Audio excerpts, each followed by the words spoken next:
Fusion energy can replace all carbon fuels. Fusion energy can create jobs, create wealth, new wealth, on the order of trillions of dollars, and can be the spark to get the United States economy roaring again. If somehow politicians can be prevented from spending too much, then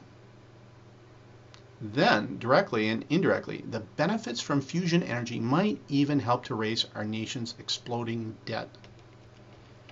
Right now, the federal deficit is about $16 trillion. If you add up all the deficits in the states, that adds up to about $4 trillion. That is a total national deficit of about $20 trillion. $20 trillion is an interesting number. If I had to make a guess, that is how much wealth fusion energy could add to the United States in the near future, say before the year 2050. However, it doesn't matter. It just doesn't matter if fusion energy adds this much wealth to the United States. If fusion energy, let's just imagine this, creates $20 trillion of new wealth in the United States, it doesn't matter if the politician sees $10 trillion of it in taxes and then spend $30 trillion. It just doesn't matter. Logically, this is not an equation that is sustainable. We simply cannot allow politicians to continue with this deficit spending. This is an unsustainable scheme that will soon collapse. What needs to be decided is not if the idea of having commercial fusion power plants is a good idea or not. Obviously it is. Fusion energy will be great. What needs to be decided are things like how important is fusion energy research in general compared to something like all professional sports? And then how important is one fusion energy laboratory specifically compared to something like one new sports arena?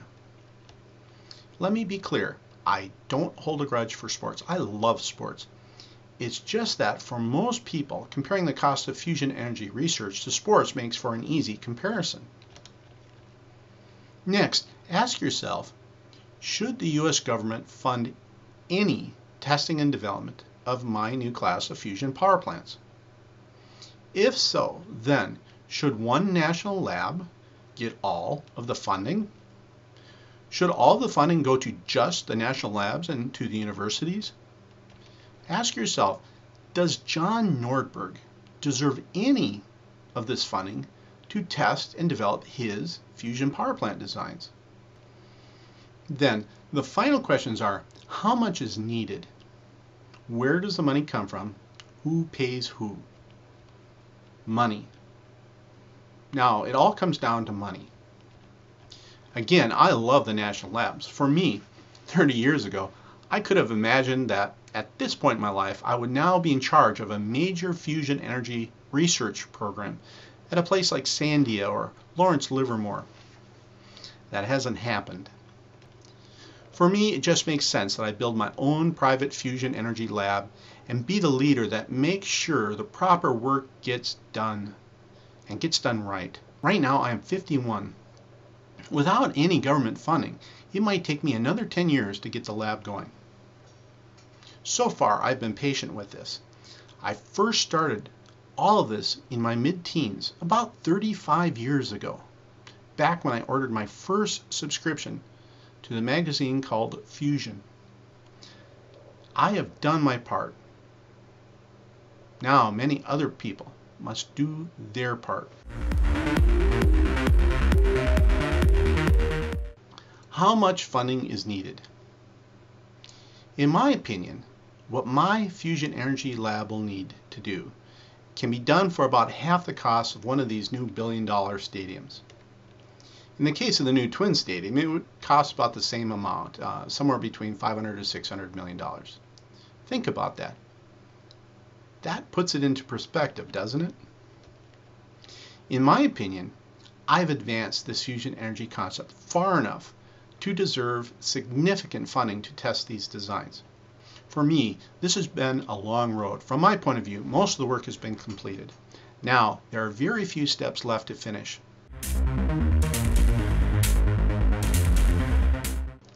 Venture capitalists call my situation as being in the cash flow valley of death. What a description. I could make progress much more quickly with the proper funding. The more funding, the faster I could move.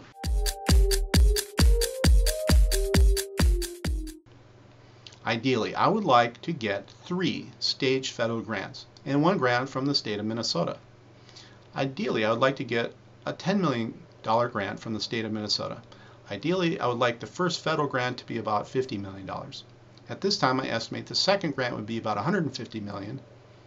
At this time, I estimate the third would be about $350 million. Now, I know I can prove my physics with far less funding.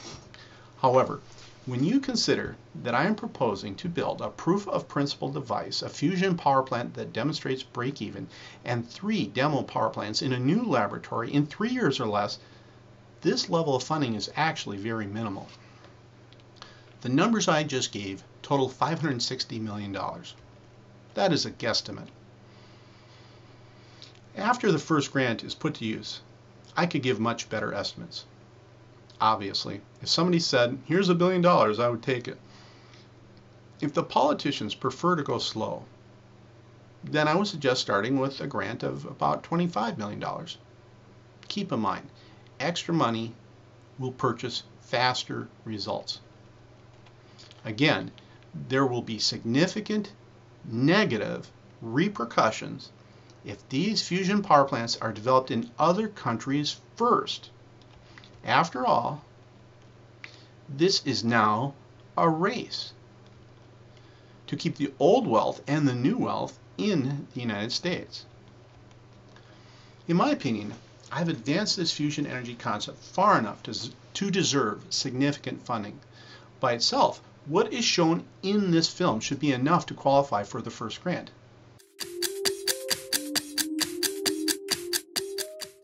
In addition to federal funding, it would only be fair to receive some funding at the state level, both so I can purchase land and so I can start construction of the fusion energy lab. At a bare minimum, I need a temporary office space at the site. If I can get state funding right away, it would be a tremendous help with respect to the timeline. I would immediately build the temporary office and hire the designers for the main office space and the central lab. Keep in mind, this will provide the state of Minnesota with benefits. First, the state will gain prestige from the new lab. As a result, the state would end up having the first working commercial fusion power plants in the world. Second, the state will gain many new high-paying technical jobs. Third, significant amounts of existing wealth will flow into the state. Fourth, significant amounts of new wealth will be created in the state. Again, to put this into perspective, let's talk sports. To fund the new $975 million Viking Stadium, the state of Minnesota is giving the Vikings about $348 million. And the city of Minneapolis is giving $150 million. I find this interesting because this $498 million of taxpayer gifting is almost exactly what I'd like to get from the federal government. Why would Minnesota and Minneapolis give the Vikings this much money? The general idea is this: the stadium will help the state and the city so much, it is in their best interest to give them the money. Well, that same argument applies to my idea for a fusion energy lab. Actually, fusion energy is far more important to the state of Minnesota than this new stadium is. In a nutshell, if my fusion energy lab is built here and if these power plants work, then Minnesota is going to come out great financially. Let me get a little more specific in what I would like from the state of Minnesota. Preferably, I'll be donated about 200 acres of pre-zoned land. Preferably, it would be in the middle of farmland within a couple miles of a substation connected to a high voltage transmission line coming into the Twin Cities at the top of a low sloping hill for drainage reasons. Preferably, the grant would be about $10 million. I would use about $3 million for initial staffing and legal costs and about $1 million for equipment and about $6 million to start facility construction.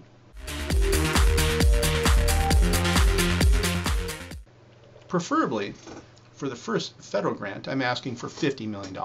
This would be enough to allow me to get started. Obviously, that would not be enough to let me finish. However, at least I could build the first phase of my lab, hire key people, purchase some equipment, perform the proof of concept experiments, and more impressively, prove my physics. I understand additional funding will be needed. I totally understand that my lab will need to prove my physics in order to get additional funding. If I'm right or wrong about the physics, then it will be obvious. There should be no doubt about the next grant. That is why I don't need to get all the funding up front. In the second federal grant, I am asking for $150 million. That is my current guess. After I hire some professionals with the first grant, I'll be able to come up with a better estimate. This would enable my lab to perform a group of expensive experiments and build the first power plant, a proof of concept device. The goal would be to reach break-even. This stage would prove the engineering. Again, success should be obvious. Success should qualify my lab for the next grant. In the third federal grant, I estimate I'll need about $350 million. This grant would fund the 3 demo power plants. Each should produce more energy than is used. Each would demonstrate safety. Success here would be very significant. At this point, private funding would start to kick in. With success, private funding will become a flood. Again, I understand it is unlikely I will receive any private funding, and of course, the government grants would stop if my lab did not keep proving itself along the way. Ponder this. Think of how much money has been wasted on energy research since I made my breakthrough on time in 1984. Billions of dollars have been wasted. The 3 federal grants I'm asking for total $550 million. From the taxpayer's point of view, the initial risk would be just $50 million. For such a huge potential breakthrough, that is a very small gamble for the United States. Any poker player playing for these stakes would say, I'm in.